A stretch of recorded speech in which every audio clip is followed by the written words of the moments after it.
Hello नमस्कार जय हिंद दोस्तों, स्वागत है आपका अपने चैनल कलाम एजुकेशन क्लासेस में।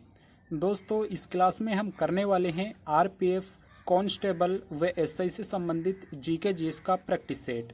दोस्तों आपके लिए ये प्रैक्टिस सेट वेरी इम्पोर्टेंट होने वाला है, क्योंकि हमने इसमें इम्पोर्टेंट क्वेश्चन सेलेक्ट किए हैं।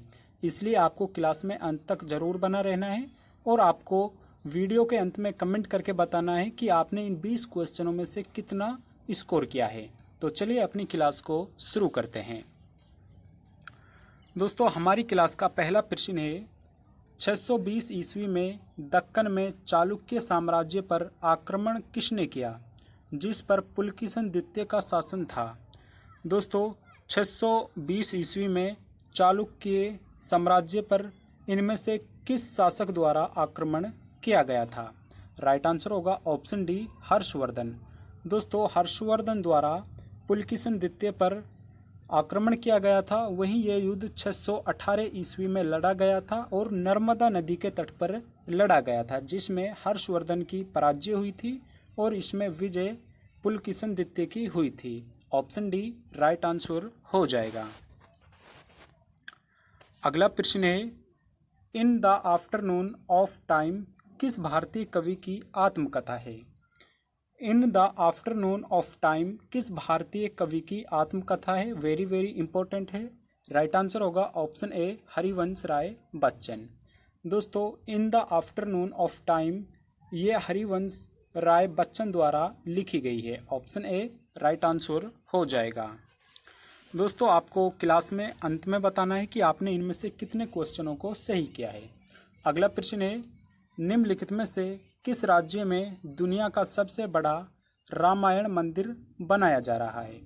दोस्तों ये प्रश्न आपको आपके एग्ज़ाम में देखने को मिलेगा, चाहे किसी भी शिफ्ट में आपके एग्ज़ाम में आए, लेकिन आपको ये क्वेश्चन देखने को मिलने वाला है। दुनिया का सबसे बड़ा रामायण मंदिर किस राज्य में बनाया जा रहा है। राइट आंसर होगा ऑप्शन बी, बिहार राज्य में। दोस्तों दुनिया का सबसे बड़ा रामायण मंदिर बिहार राज्य में बनाया जा रहा है। इसके आगे आप वेरी इम्पोर्टेंट लिख लीजिए, क्योंकि ये क्वेश्चन आपके एग्जाम में देखने को मिलने वाला है।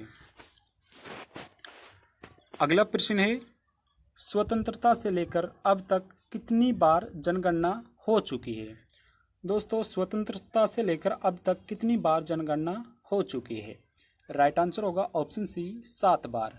दोस्तों 1950 से लेकर 2024 तक कुल 7 बार जनगणना हो चुकी है। वहीं शुरू से 1872 से अगर अब तक लगाए तो कुल 15 बार जनगणना हो चुकी है। स्वतंत्रता के बाद कुल 7 बार, और जब से भारत में जनगणना पहली बार शुरू हुई थी उससे लेकर अब तक 15 बार जनगणना हो चुकी है। दोस्तों पहली बार जनगणना 1872 में लॉर्ड मेयो के कार्यकाल में कराई गई थी, लेकिन ये असफल रही थी।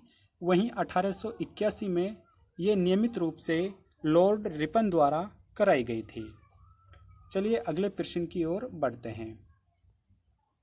अगला प्रश्न है, रेडियो तरंगों का परावर्तन करने वाली वायुमंडलीय परत कहलाती है। दोस्तों रेडियो तरंगों को परावर्तन करने वाली वायुमंडलीय परत क्या कहलाती है। राइट आंसर होगा option A, ion Mandal. Option A बिल्कुल राइट आंसर हो जाएगा। अगला प्रश्न है, ग्रहों के चारों ओर चक्कर लगाने वाले खगोलीय पिंडों को क्या कहा जाता है। दोस्तों ग्रहों के चारों ओर चक्कर लगाने वाले खगोलीय पिंडों को क्या कहा जाता है। राइट आंसर होगा ऑप्शन बी, उपग्रह। दोस्तों धरती का एकमात्र उपग्रह चंद्रमा है जो धरती के चारों ओर चक्कर लगाता है, तो उन्हीं को उपग्रह कहते हैं। ऑप्शन बी राइट आंसर हो जाएगा। अगला प्रश्न है, कैबिनेट मिशन के अनुसार रियासतों को कितनी सीटें आवंटित की गई थी। दोस्तों कैबिनेट मिशन में जो कुल सीटें थी वो 389 सीटें थी। वहीं उनमें से 93 सीटें ये देशी रियासतों की थी। ऑप्शन ए राइट आंसर हो जाएगा। काफ़ी बार एग्जाम में पूछा जा चुका है और बार एग्जाम में पूछा जाता है, आपको याद रखना है। अगला प्रश्न है, मुख्यमंत्री एवं अन्य मंत्रियों की नियुक्ति संविधान के किस अनुच्छेद के अंतर्गत होती है? दोस्तों, मुख्यमंत्री एवं मुख्यमंत्री की अनुशंसा पर अन्य मंत्रियों की नियुक्ति संविधान के किस अनुच्छेद के अंतर्गत होती है? राइट आंसर होगा ऑप्शन डी, अनुच्छेद 164। दोस्तों, अनुच्छेद 164 के तहत मुख्यमंत्री एवं अन्य मंत्रियों की नियुक्ति की जाती है। ऑप्शन डी राइट आंसर हो जाएगा। बाबा फरीद खां का संबंध निम्नलिखित में से किस क्षेत्र से था? दोस्तों, बाबा फरीद खां निम्न में से किस क्षेत्र से जुड़े हुए थे? राइट आंसर होगा ऑप्शन बी, पंजाब। बाबा फरीद खां का संबंध पंजाब राज्य से है। ऑप्शन बी राइट आंसर हो जाएगा। अगला प्रश्न है, जनगणना 2011 के अनुसार निम्नलिखित में से किस राज्य में सबसे कम जनसंख्या दर्ज की गई है? दोस्तों, 2011 में जनगणना की गई थी, उस समय किस राज्य की जनसंख्या सबसे कम थी? राइट आंसर होगा ऑप्शन सी, सिक्किम राज्य। सिक्किम राज्य की जनसंख्या सबसे कम थी। वे सबसे ज़्यादा जनसंख्या उत्तर प्रदेश राज्य की थी। वहीं दोस्तों, पहले जो सबसे कम जनसंख्या थी वो सिक्किम थी। वहीं दूसरे नंबर पर मिजोरम, व तीसरे नंबर पर अरुणाचल प्रदेश था। आपको याद रखना है। अगला प्रश्न है, तारिक ए मुबारक शाही के लेखक यहया सरहिंदी किस काल में रहते थे? दोस्तों, तारिक ए मुबारक शाही यहया सरहिंदी द्वारा लिखी गई है। ये इनमें से किसके काल में रहते थे? राइट आंसर होगा ऑप्शन बी, सैयद। सैयद के काल में तारिक ए मुबारक शाही लिखी गई और ये यहया सरहिंदी द्वारा लिखी गई थी। अगला प्रश्न है, भारत की संसद द्वारा शिक्षा का अधिकार अधिनियम कब लागू किया गया था? दोस्तों, शिक्षा का अधिकार 86वां संविधान संशोधन कर वर्ष 2002 में लागू किया गया था, लेकिन ये पूर्णतः 4 अगस्त 2009 से लागू किया गया था। डेट इंपॉर्टेंट है, आपको याद रखनी है। अगला क्वेश्चन है, सूफी संत ख्वाजा मोइनुद्दीन चिश्ती का मकबरा कहाँ स्थित है? दोस्तों, वेरी इंपॉर्टेंट प्रश्न है। ख्वाजा मोइनुद्दीन चिश्ती ये गौरी के साथ भारत में आया था और जो इसका मकबरा है वो अजमेर में है। ऑप्शन सी राइट आंसर हो जाएगा। अगला प्रश्न है, भारत के निर्यात आयात एग्जिम बैंक की स्थापना किस वर्ष हुई थी? दोस्तों, निर्यात आयात एग्जिट इंपोर्ट बैंक, जिसको एग्जिम बोला जाता है, एग्जिम बैंक की स्थापना किस वर्ष हुई थी? राइट आंसर होगा ऑप्शन सी, वर्ष 1982 में एग्जिम बैंक की स्थापना हुई थी। अगला प्रश्न है, विभाजन परिषद के अध्यक्ष कौन थे? दोस्तों, विभाजन परिषद जिसके द्वारा भारत एवं पाकिस्तान का बंटवारा किया गया, इसके अध्यक्ष कौन थे? राइट आंसर होगा ऑप्शन ए, लॉर्ड माउंटबेटन। उस समय विभाजन परिषद के अध्यक्ष लॉर्ड माउंटबेटन थे। ऑप्शन ए राइट आंसर हो जाएगा। अगला प्रश्न है, क्लोरीन गैस निम्नलिखित में से किसका एक प्रमुख घटक है?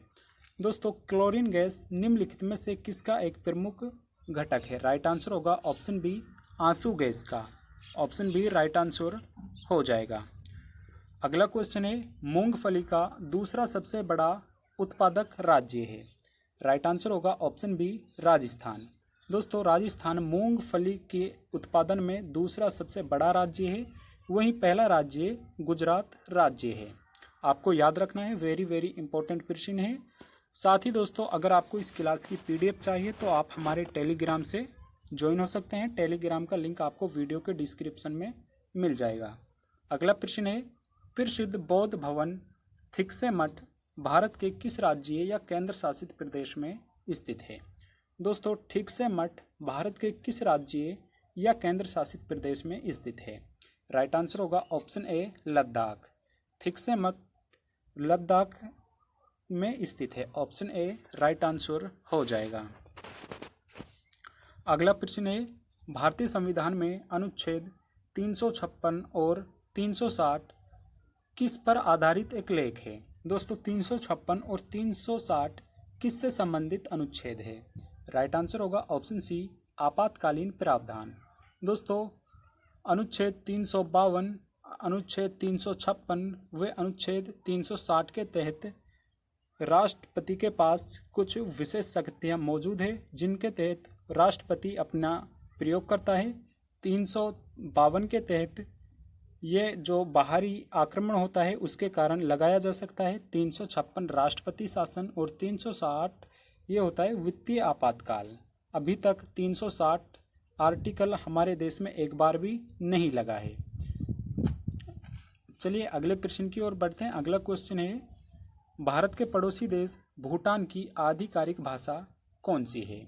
दोस्तों, भूटान की आधिकारिक भाषा कौन सी है? राइट आंसर होगा ऑप्शन बी, जोंगखा। जोंगखा भूटान की एक आधिकारिक भाषा है। दोस्तों, अगर आपको एक क्लास पसंद आई है तो आप इसको लाइक कर सकते हैं। वे चैनल पर नए हैं तो चैनल को सब्सक्राइब भी जरूर कर लें। धन्यवाद।